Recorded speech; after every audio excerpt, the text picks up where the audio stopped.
Hello everyone, this is your host TrevCL, and welcome to the second week of Pseudo June. For this video, we'll be answering if we can beat Pokemon Emerald with the other Hoenn pseudo first form, Bagon. Now Bagon is much different than Beldum. For one, I can actually use more than one attack. Hooray! Bagon is also one of the strongest first form pseudos with an attack stat of 75. Combined with an average speed of 50, I have very high hopes for this challenge. Bagon also gets the ability Rockhead, allowing Double Edge to basically turn into an even stronger return. It doesn't have a ton of coverage when compared to Dratini, but it still gets moves like Fire Blast, Flamethrower, Brook Break, Rock Tomb, and Aerial Ace, so hitting our opponents hard for at least neutral damage won't be too hard. We definitely don't want to take many special moves, however, as with base 45 HP and 30 Spadef, we won't be living too many of those. With the analysis out of the way, let's go over the rules. We'll be rocking the usual 3. Only Bagon in battle, no items used in battle except for held items, and lastly, no cheating/glitching except to attain Bagon in the beginning. I definitely think this will be possible, but I can tell the usual stopgaps of Tate and Liza will be a big holdup for sure. As is the standard for this channel, I reset for a little bit to get a good Bagon. You may wonder why I pretty much always take the time to do this, but I'd rather retroactively prepare by doing a little resetting at the beginning. Remember that the challenge is not to beat it with any Bagon, but just Bagon in general. With that out of the way, I do have to say I get probably the best IV'd and natured Pokemon I've gotten in one of these challenges so far, which is going to be going into the description now.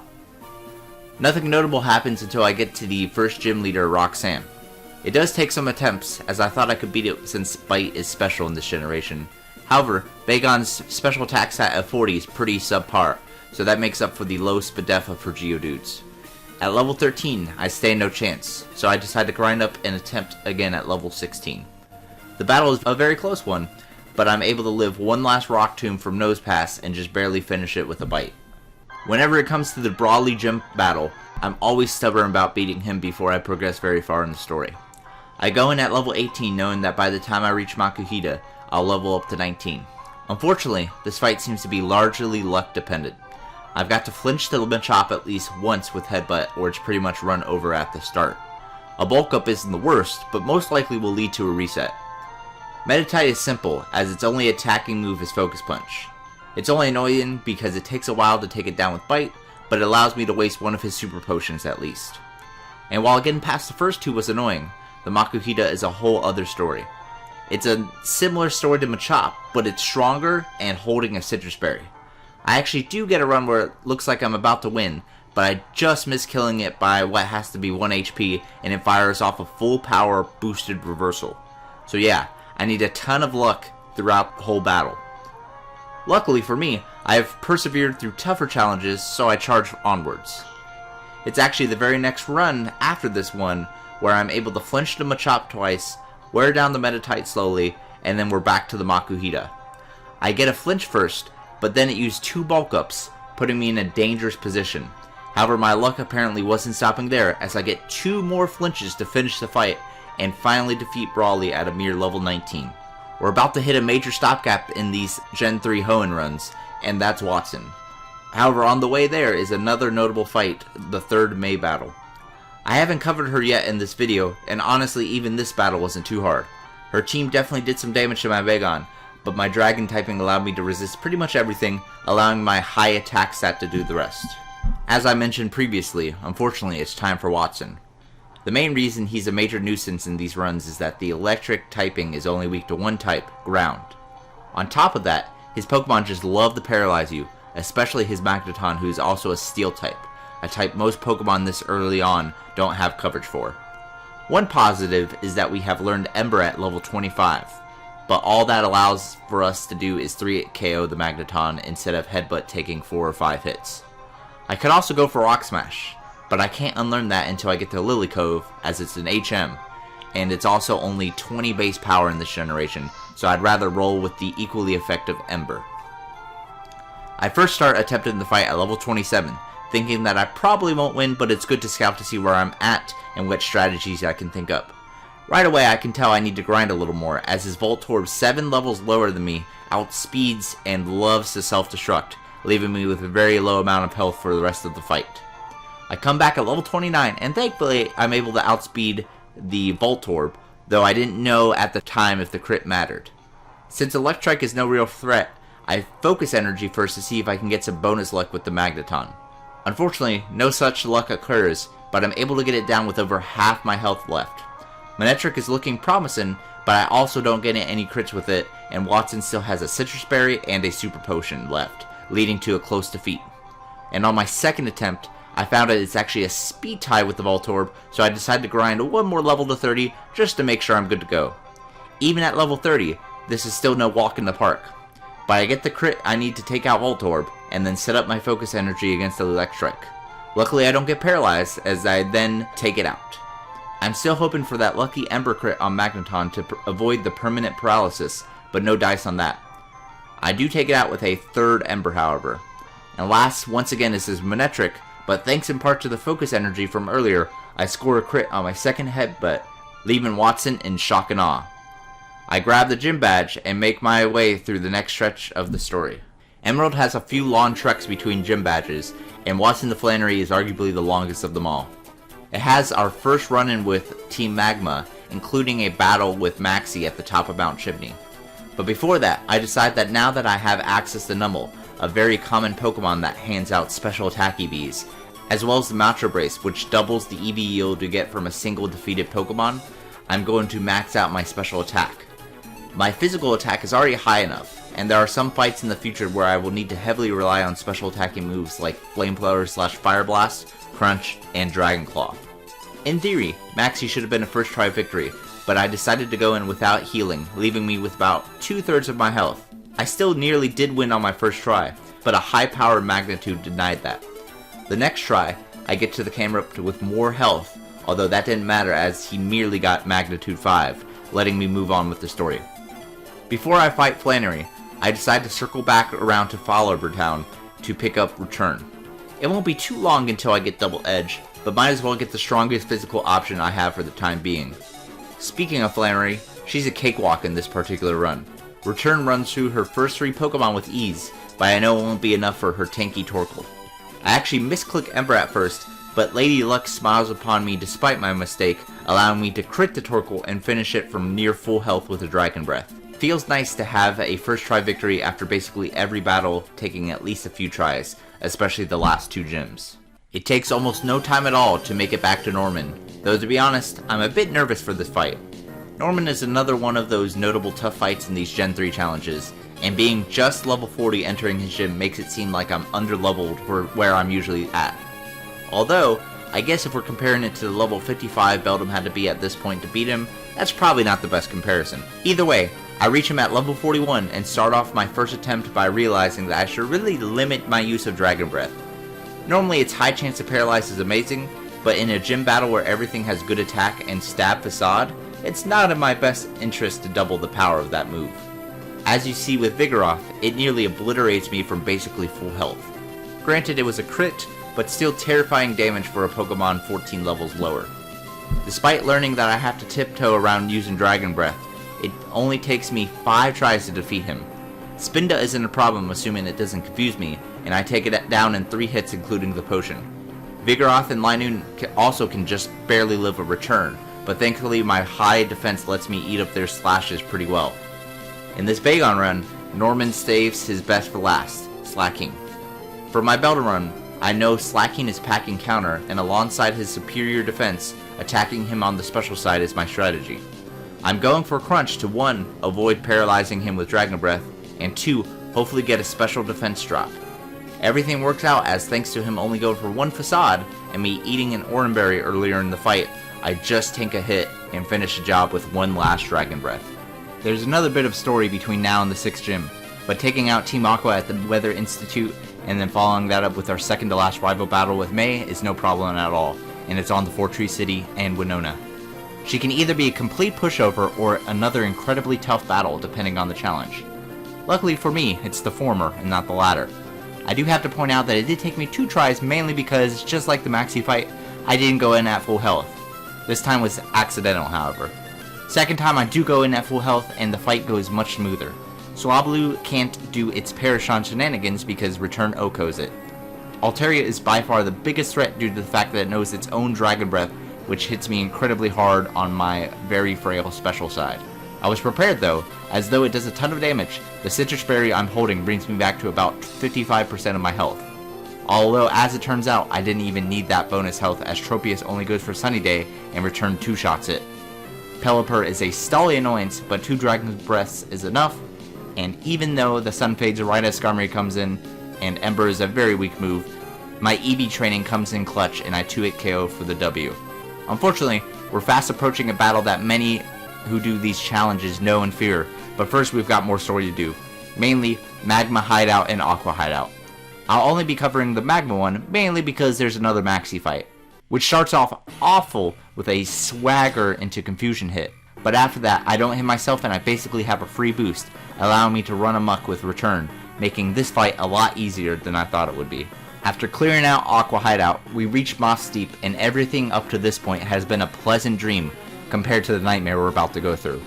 We've been coasting for the last few hours of the game, and we even got Double Edge early on in the gym, giving us a straight up upgrade over return thanks to our Rockhead ability. But even with that, and getting the black glasses to boost our crunch, entering the double battle against the dreaded Tate and Liza at level 55 is not even close to enough. In these runs, double battles are a mess. So to have what would already be a tough gym also be a double battle makes this arguably the hardest battle in any solo run. This battle is going to take a lot of grinding because literally everything is a factor. I can't kill anything in one hit. I have a really bad special defense stat that is only further being dragged down by my nature, and everything has stab psychic. Just about the only thing in my favor is that I already outspeed everything at least, but I'd be doing that anyway as I level up to take hits better and dish out more damage. I could in theory bring a team of 6 to help take the focus off of Bagon, but I feel that definitely goes against the spirit of the challenge, and that would be far from guaranteed anyways. No, what we have to do is fight our favorite trainer, Cool Trainer Kristen. This is the trainer I mentioned in the Beldum video who rematches often and gives a ton of XP, making grinding not the absolute worst at this point in the game. However, I do get fed up eventually and decide to use a few of my rare candies towards the end, entering the next phase of attempts at level 64. These tries go way better. In fact, I almost take everything down first try, but I don't even get to attack the Claydol before it finishes me off with a Psychic. I'm thinking based off that attempt that I'm really close, so I keep trying at 64.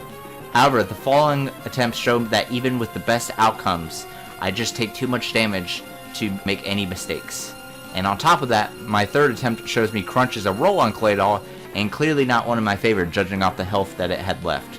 I even try a strategy where I go for Fire Blast Burn on Claydol, but Tate and Liza have pretty good AI, so it switches to using Psychic knowing EQ won't do as much.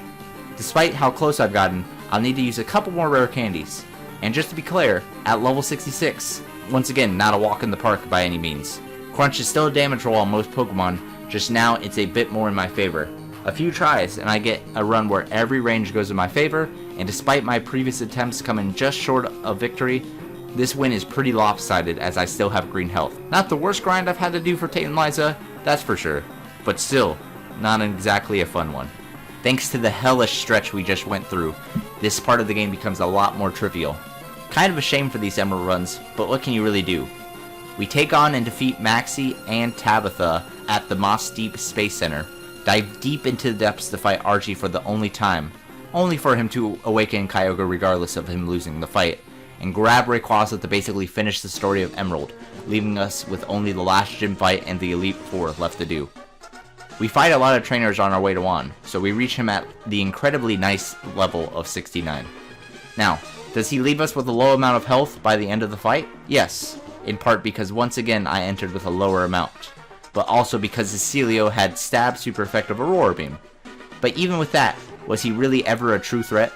No. If he had a Walrein as his ace, he could have been, but Kingdra was the ace instead, and that's nothing compared to our new and improved stab move, Dragon Claw. Hard to imagine Juan will ever pose a challenge in these challenge runs where Tate and Liza require the normal amount of grinding. Speaking of not posing a challenge, Wally has probably never been easier. Everything on his team goes down in a single hit. The only challenge was making sure I clicked the correct move while using Speed Up. Not exactly the easiest task itself. By the end of Victory Road, I've reached level 72, which I know will not be anywhere close to enough. I'm expecting Glacia to be a similar challenge to what Lorelei was for Dratini in the last Pseudo challenge, so I decided to grind up to level 80 and go from there. My stats all around look pretty good. Decent HP and defense, pretty nice attack and special attack, and enough speed to outspeed everything in the entire league. However, I am not looking forward to taking any special hits. Anytime your level is higher than a stat, that stat is really trash. With that out of the way, let's begin the fights. If you've watched the Beldum videos, you know that I feel Sydney is probably the worst Elite Four member in any Pokemon game, or at the very least from Gen 3 onwards. He's so low leveled, and my Bagon is strong enough to muscle past everything without taking a point of damage. Hello darkness, my old friend, indeed. Phoebe isn't tough, but her pressure and protect stalling is annoying for my Crunch power points. Thankfully, with the black classes, Crunch is able to one-shot all her pure ghost Pokemon except for her main Dusclops, which was an easy two-shot, only hitting me with a relatively weak Ice Beam. In Sableye went down to a single Dragon Claw. I told you guys all those special attack EVs would come in clutch. Now Glacia was going to be tough going into this, which is why I grinded. However, I also have a trick up my sleeve, or should I say a break up my sleeve. With my high attack and Brick Break's good power and fighting type, this is actually going to give me the power to destroy her entire team in one hit, except for of course her very fat Walrein. But since I didn't take any damage going into that fight with Walrein, I'm able to live the Ice Beam with just 12 HP remaining, allowing me to get past the hardest Elite Four member in this run. What about Drake, you may ask? I'll just let the fact that I went in with still only 12 health tell you what I think of this Drake fight. I have a strong, stab, super effective Dragon Claw with max special attack EVs, I'm level 81, and I'm faster than every one of his Pokemon. So yeah, in a crazy turn of events, Drake was actually easier than Sydney in this run. After one-shotting his team, it's finally time to take on the champion, Wallace. I go in pretty confident that I can win, but that quickly gets shut down. On my first attempt, I can't even take the Wailord to red health with a double edge, and I go down to a single Blizzard. Okay, maybe I just need a run where, that Blizzard doesn't happen. Second run, he just goes for Rain Dance, so I can take down the Wailord. Next out is the Tentacruel, which you would think is an easy one-shot due to its physical frailty, but even then I can't finish it with one double edge as I take a powerful Ice Beam. At this point, I knew that I wasn't high enough level, and the same series of events happens with the following Milotic, ending my Bagon. Luckily, I have a good amount of rare candies, so after rematching the Elite Four for some extra experience, and using a few rare candies, I entered the champion battle again, this time at level 90. I still need to avoid being hit with a Blizzard from Wailord, as while I don't die now, I need that health to win the rest of the fight. On the first attempt that I avoid that situation, I also take out the following Tentacruel with a single double edge.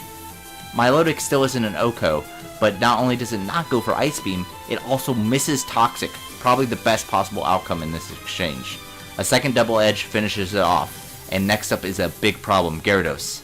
Even with Intimidate, however, I still feign it with 2 hits, leaving just 2 Pokemon left. The first of which is Ludicolo, which thanks to a double team is able to get off a decently powerful Surf, but thankfully I only missed once.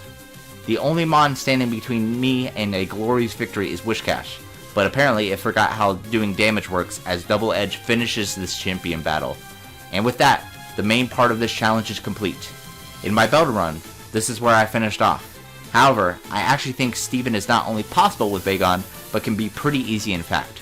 So let's start the preparation for the final fight of Pokemon Emerald. First off, I'm using my remaining rare candies to reach level 100.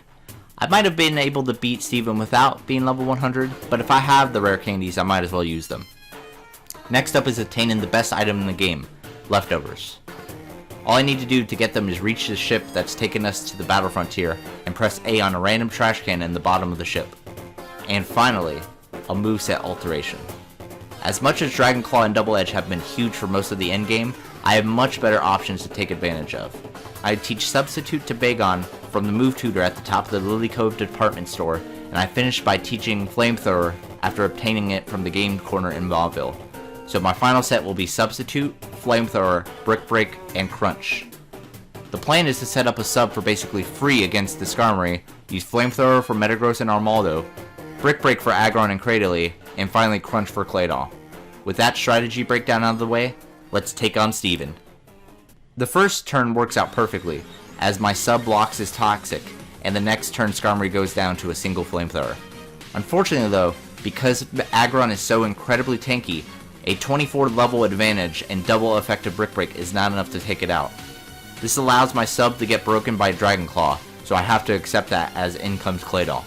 I thought I might be able to get another sub up against it, but its Earthquake must do just enough damage to break said sub. This exchange actually leaves me in low enough health for Metagross to clean my clock with a Psychic. I've got an idea of how this fight is going to go, so on my second attempt my plan is just to immediately attack the Claydol. After finishing Skarmory and Aggron, I do just that. He goes to set up a light screen, but thanks to the secondary effect of Brick Break, I use it to shatter said screen. From there, 2 crunches finishes it off. Next up is the terrifying pseudo-legendary Metagross. Flamethrower can't take it out in one hit, and the incoming Psychic does an astonishing 147 points of damage. Thankfully, that's all that it can do as I outspeed to finish it off. At this point, I'm thinking that I have this in the bag, as all he has left are the 2 regional fossils, the first of which is his Cradily.